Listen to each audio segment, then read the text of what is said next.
Israel হিজবুলের উপর attack করে গাজার নিউজকে দূরে সরে রাখতে চেয়েছে। অর্থাৎ ইসরায়েলে জানায় যে তারা গাজার মধ্যে হামাসকে একদম নির্মূল করে দিয়েছে, তাদের আক্রমণ করার ক্ষমতাকে শেষ করে দিয়েছে। কিন্তু আদৌ তা করতে পারেনি ইসরায়েলি সৈন্যরা।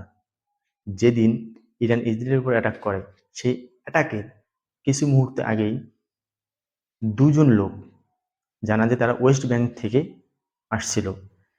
সেন্ট্রাল ইসরায়েলের জাফা নামক রেল স্টেশনের পাশেই গুলি এবং চাকুর আঘাতে ৭ জন ইসরায়েলিকে মেরে ফেলে। যদিও ইসরায়েলি সেনার অ্যাটাকে গুলিতে সেই দুজন সেখানেই মারা যায়।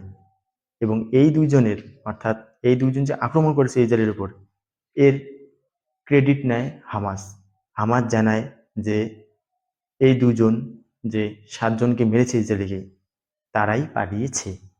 এখন বোঝা যায় যে হামাস তার যুদ্ধ টেকনিক পরিবর্তন করছে। এখন ইসরায়েলের দেখার কথা ইসরায়েল কিভাবে হামাসকে এখন তার নতুন এই টেকনিক থেকে আটকাতে পারে। পাশাপাশি ইরানের অ্যাটাকে ইসরায়েল মনে হয় পাগল হয়ে গেছে, তার মানসিক স্থিতি ঠিক নেই।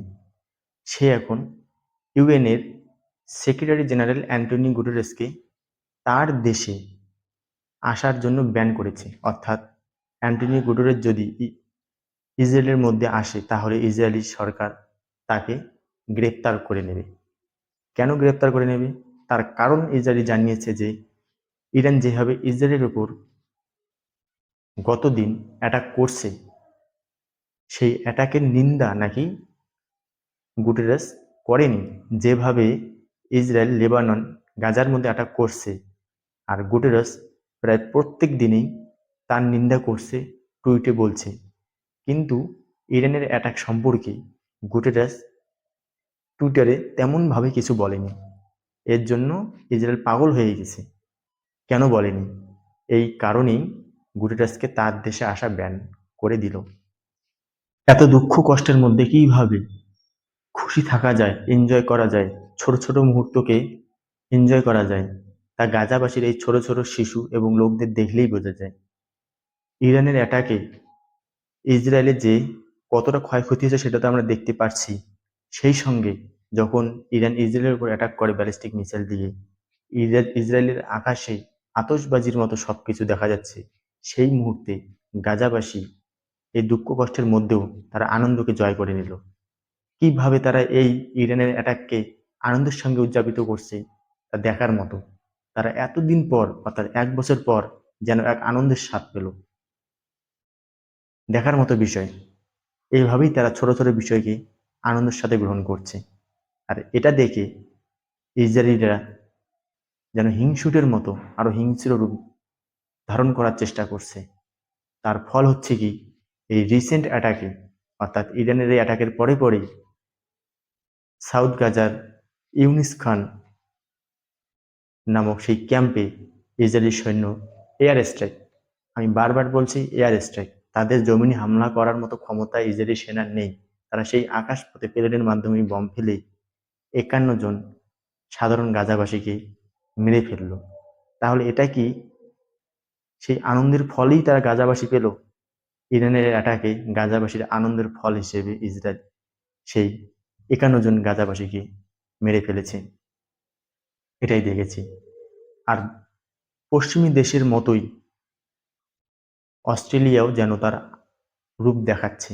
আমি আগেই বলেছি, এই সমস্ত আমেরিকা, পশ্চিমী দেশ, সাদা চামড়ার দেশ, এরা কি হোক না হোক না, শেষমেশ তারা একই সঙ্গে জোট হবে। অস্ট্রেলিয়ার পিএম আলবেনিজ জানিয়েছে যে ৭ই অক্টোবর, অর্থাৎ গাজা যুদ্ধের ১ বছর চলে আসছে। এই ৭ই অক্টোবর অস্ট্রেলিয়ায় কোনো ফিলিস্তিনের জন্য মিছিল বা সমাবেশ বা লোক একত্রিত হতে পারবে না। অর্থাৎ অ্যানিভার্সারি, ৭ই আগস্টের অ্যানিভার্সারি প্রো প্যালেস্টিন লোকেরা মানাতে পারবে না। এটা ব্যান করে দিয়েছে। এটাই নিজেদের তাদের দেশে ডেমোক্রেটিক দেশ, সেখানে আনন্দ করা, প্রতিবাদ করার অধিকার আছে। তা শুধু তাদের ক্ষেত্রে, ফিলিস্তিন বা গাজাবাসী, এই সমস্ত নিরীহবাসীর পক্ষে কোনো আন্দোলন করা যেন এই সমস্ত দেশে একদম ব্যানই হয়ে গেছে। চারিদিকে এই সমস্ত ঘটনা চলছে। এখন মনে হচ্ছে ইউরোপের মধ্যে, বিশেষ করে ফ্রান্সের, যেন একটু আলাদাই মুভি চলছে। মনে হচ্ছে অন্যান্য ইউরোপের দেশের থেকে এই রাস্তা মনে হয় অন্য দিকেই চলছে। কেন বলছি?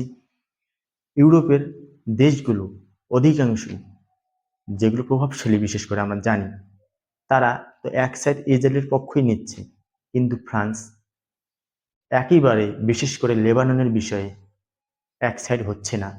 সেই সঙ্গে ফ্রান্স যেন গাজার কথাও বলছে না। তাহলে কি ফ্রান্স তার রাস্তা চেঞ্জ করছে? ফ্রান্সের প্রেসিডেন্ট এমানুয়েল ম্যাক্রন জানায় যে ইসরায়েল যেভাবে গাজার উপর তার ইনফ্রাস্ট্রাকচারের উপর অ্যাটাক করে চলছে, এটা সহ্য করার মতো না, এবং সেই সঙ্গে লেবাননের উপর যে অ্যাটাক করছে এটাও মেনে নেওয়ার বিষয় না। এবং এর পরেই ম্যাক্রন জানায় যে গাজার মধ্যে যত তাড়াতাড়ি সম্ভব পার্মানেন্ট সিজফায়ার প্রয়োজন, এবং পার্মানেন্ট সিজফায়ার করতে হবে।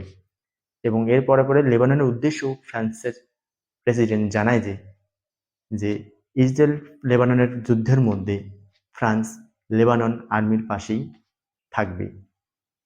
এতেই বোঝা যায় ফ্রান্সের কি মোহভঙ্গ হচ্ছে আমেরিকা এই ন্যাটো দেশগুলোর উপর থেকে। আপনারা কমেন্টে অবশ্যই এর